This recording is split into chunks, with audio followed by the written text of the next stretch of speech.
বিমূৰ্ত মোৰ নিশাটি যেন মৌনতা সূতাৰে বোৱা এখনি নীলা চাদৰ এখনি নীলা চাদৰ তাৰেটি মিঠা ভাজত নিশ্বাসৰে আৰু জিয়া জিয়া আদৰ এখনি নীলা চাদৰ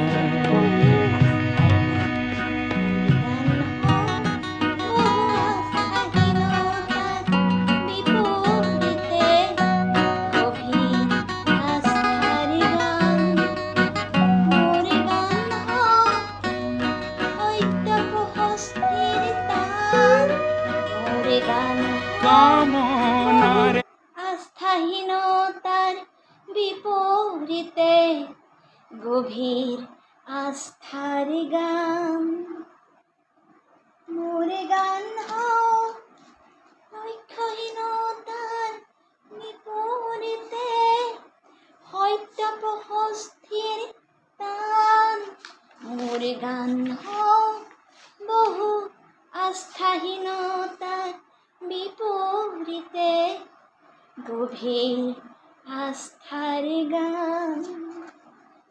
ভূপেন হাজৰিকাদেৱৰ প্ৰতিটো গীতেই মোৰ বহুত প্ৰিয়, অত্যন্ত প্ৰিয়। খুব ভাল পাওঁ মই তেওঁৰ গীত।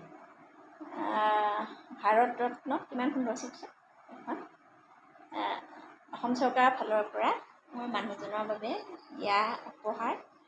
ডক্টৰ হিমন্ত বিশ্ব শৰ্মাদেৱৰ মুখ্যমন্ত্ৰী ফালতে এয়া আৰু এখন ভাৰত ৰত্ন ভূপেন হাজৰিকা এই গীতৰ চিত্ৰকৰ সুৰৰ ভাস্কৰ এখন সুন্দৰ কিতাপ দিয়া হৈছে দিছে। মোকো এখন লাগিছিলে, এইখিনিতে ঘৰতে আছে বাৰু এখন চাইছোঁ।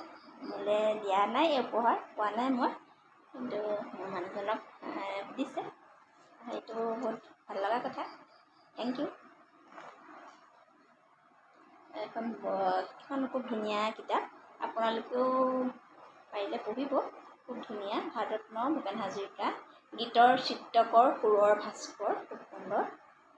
আৰু তেওঁৰ জন্ম 8 ছেপ্টেম্বৰত 1926 চনত ভূপেন হাজৰিকাদেৱৰ জন্ম হৈছিলে আৰু 5 নৱেম্বৰ 2011 চনত তেওঁ আমাৰ মাজৰ পৰা নাইকিয়া হৈছে, কিন্তু সদায় আমাৰ